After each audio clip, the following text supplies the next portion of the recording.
Good morning students, welcome in online classes of NRPS School. NRPS School की online विज्ञान की online कक्षा में आपका स्वागत है।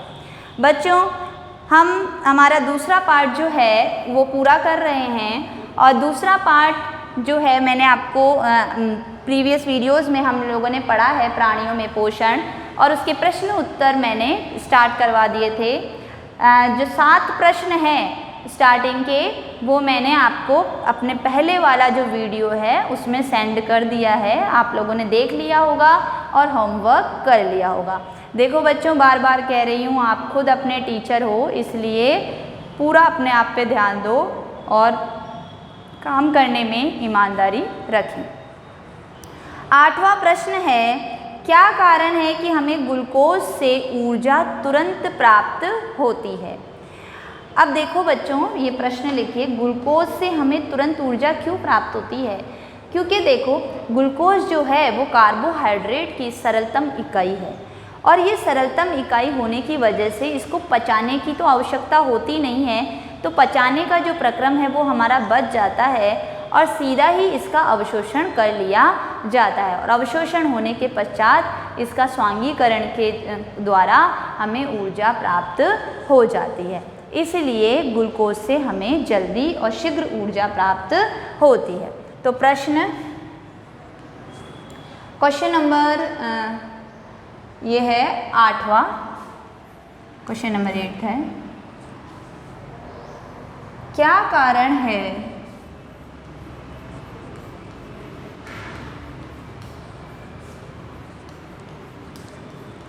कि हमें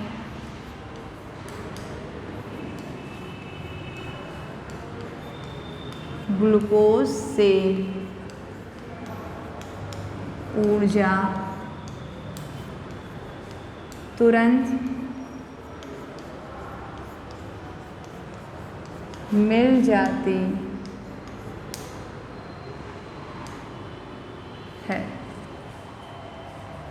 क्या कारण है कि हमें ग्लूकोज से ऊर्जा तुरंत मिल जाती है? तो कारण लिखिए बच्चों।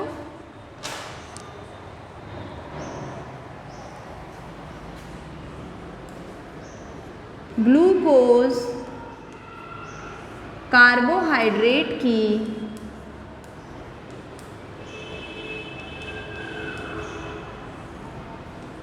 की सरलतम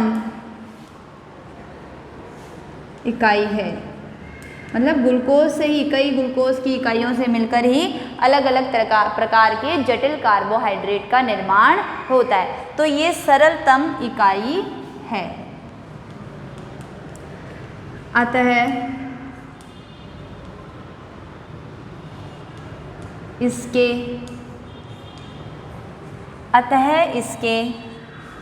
पाचन की आवश्यकता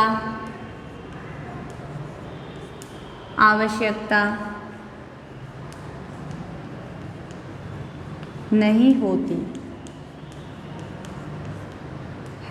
होती है, जिससे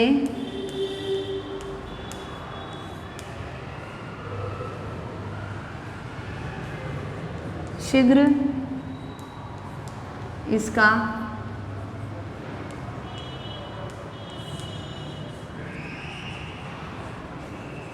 अवशोषण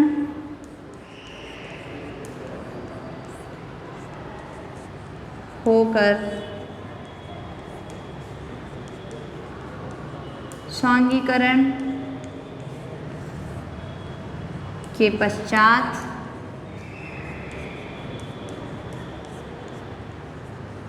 ऊर्जा प्राप्त हो जाती है। ठीक है बच्चों, क्या है कि ग्लूकोज कार्बोहाइड्रेट की सरलतम इकाई है, अतः इसके पाचन की आवश्यकता नहीं होती, जिससे शीघ्र इसका अवशोषण होकर स्वांगीकरण के पश्चात ऊर्जा प्राप्त हो जाती है। तो इसलिए ये जो ग्लूकोज है, यही कारण है कि हमें ग्लूकोज से ऊर्जा जो है वो तुरंत मिल जाती है। तो ये प्रश्न क्लियर हो गया होगा आपके। आगे 9वें प्रश्न की ओर बढ़ते हैं।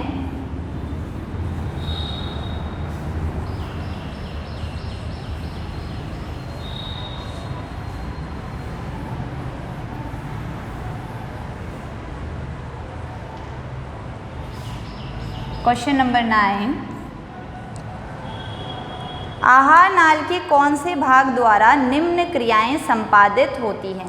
कौन से भाग में ये क्रियाएं होती हैं, ये अपने को बताना है। 9वें का पहला, ये 5 हैं, इनके उत्तर मैं लिखवा रही हूँ।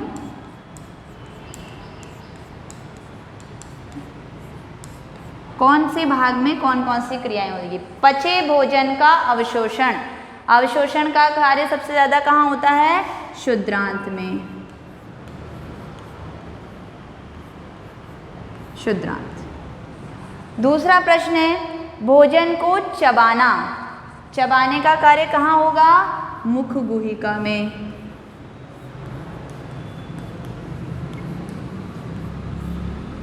तीसरा प्रश्न है, जीवाणु नष्ट करना। जीवाणु नष्ट करने का कार्य कहाँ होगा? आमाशय में। 5वां है, भोजन का संपूर्ण पाचन। संपूर्ण पाचन लगभग हो जाता है आमाशय में। क्षुद्रांत में भी होता है संपूर्ण पाचन, आमाशय और क्षुद्रांत। फिर है मल का निर्माण। मल का निर्माण कहाँ होता है? बृहदांत्र में। बृहदांत्र में। ठीक है बच्चों। फिर है मानव एवं अमीबा के पोषण में कोई एक समानता एवं एक अंतर लिखिए।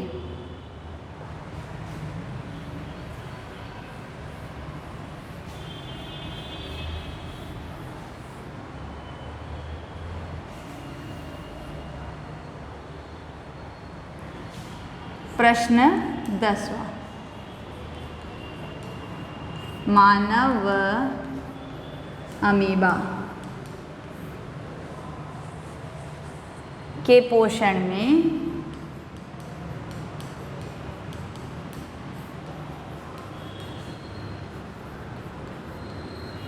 कोई एक अंतर व एक समानता लिखो। उत्तर 10वां। अब देखो, समानता लिखेंगे हम पहले। समानता, अमीबा जो है, अमीबा व मानव दोनों में पोषण के 5 चरण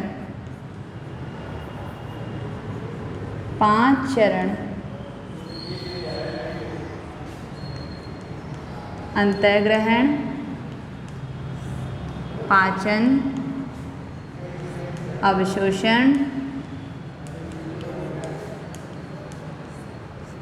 स्वांगीकरण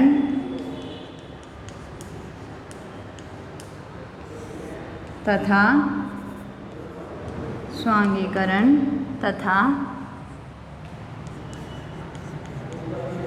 निष्कासन होता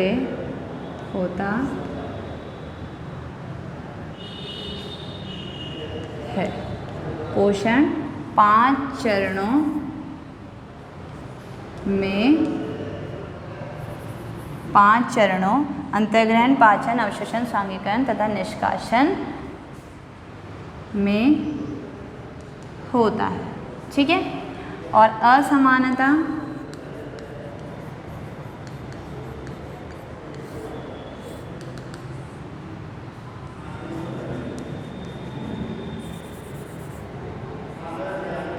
मानव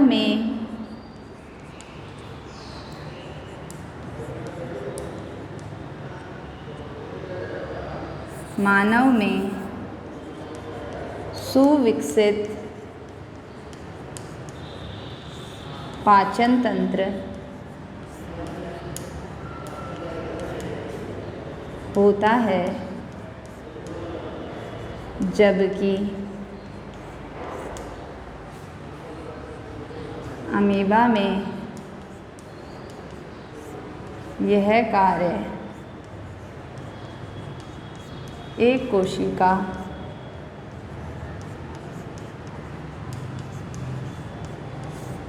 में ही संपन्न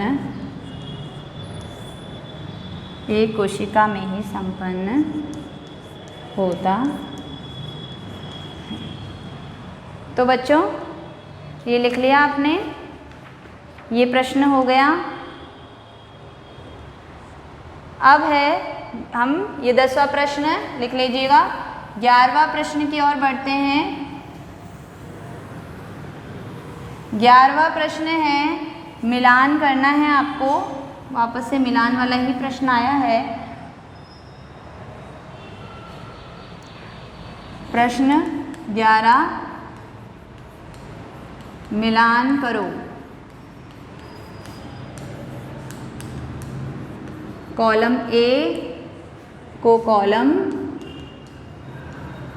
बी से मिलान करना है। इसमें भी पहला क है लाला ग्रंथि। देखो लाला ग्रंथि और लार ग्रंथि एक ही है, कंफ्यूज मत होना। ख है आमाशय, ग यकृत, इस तरफ दे रखे हैं मलाशय,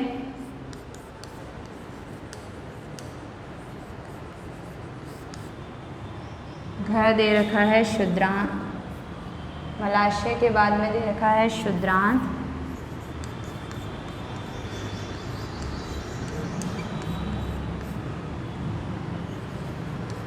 छ है बृहदांत्र।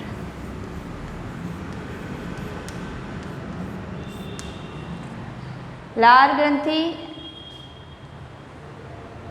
पित्तरस का स्त्रवन इधर दे रखा है।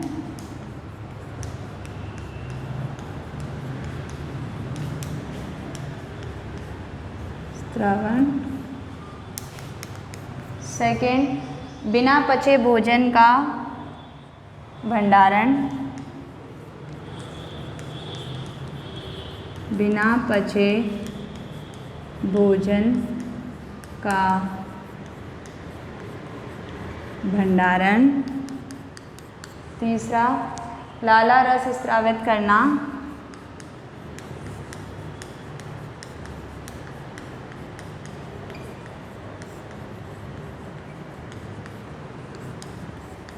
चौथा, अम्ल का निर्मोचन।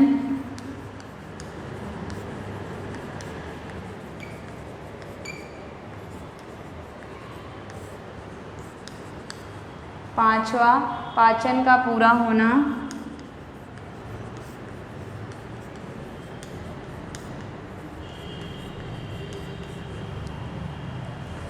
छठा, जल का अवशोषण।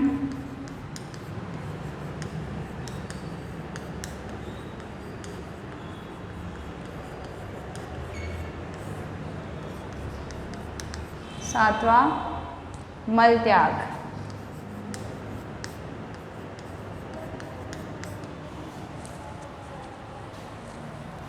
एक ज़्यादा दे रखा है उधर, तो देखिए लाला ग्रंथि क्या करेगी, लाला रस का स्त्राव करेगी। इसको 3 से मिलान करना है पहले को। दूसरा है आमाशय। आमाशय क्या करता है, अम्ल का निर्मोचन करता है, अम्ल निर्मोचित करता है, हाइड्रोक्लोरिक अम्ल। यकृत, यकृत क्या करता है, पित्तरस का स्त्रवण करता है। मलाशय, मलाशय में क्या होता है, बिना पचे भोजन का भंडारण होता है। शुद्रांत, शुद्रांत के अंदर जो पाचन है वो पूरा हो जाता है। ठीक है, पाचन का कार्य पूरा हो जाता है। और बृहदांत्र क्या करती है?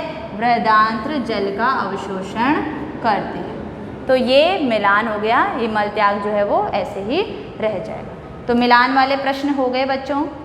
अब 12वां प्रश्न है, पाचन तंत्र के आरेख का नामांकित चित्र बनाना है। वो आपको नामांकित चित्र दे रखा है इसमें, और वो उसको नामांकित करना है। आपको चित्र दे रखा है, नामांकित करना है। ये प्रश्न मैं आपको दे चुकी हूँ कि मानव पाचन तंत्र का नामांकित चित्र बनाइए, तो उसको आपको करने की ज़रूरत नहीं है। फिर है 13वां प्रश्न, क्या हम केवल हरी सब्जियां और घास का भोजन कर जीवन निर्वाह कर सकते हैं? चर्चा कीजिए। तो ये प्रश्न आपके खुद सोच के लिखने वाला है कि जो हम अगर एक ही तरह का भोजन करेंगे तो क्या हमें पोषक पदार्थ प्राप्त हो जाएंगे? क्या नहीं होंगे। तो ये आपको अपने स्वविवेक से ये प्रश्न खुद को करना है, अपनी भाषा में इसको लिखना है। तो बच्चों हमारे जितने भी अभ्यास प्रश्न थे वो पूरे हो गए हैं, आपको अच्छे से समझ में आ गए होंगे। इसका पूरा होमवर्क आपको करना है। कभी भी सरप्राइज़ टेस्ट आपका लिया जा सकता है, इसलिए आप तैयार रहें किसी भी पार्ट का। जैसे आज 2 पार्ट कंप्लीट हो चुके हैं, तो कभी भी पहला पार्ट या दूसरा पार्ट या दोनों का। अब जल्द ही संभावना है कि विद्यालय खुल जाएंगे, तो होमवर्क अपना पूरा समय पर कर लें, क्योंकि आपकी कॉपीज़ चेक होगी, सील लगेगी, पूरा वर्क होगा, ऑफिस में जाएगी कॉपीज़। तो आप पूरा प्रॉपरली अपना वर्क करते रहें और याद करते रहें। धन्यवाद। Stay safe, stay healthy.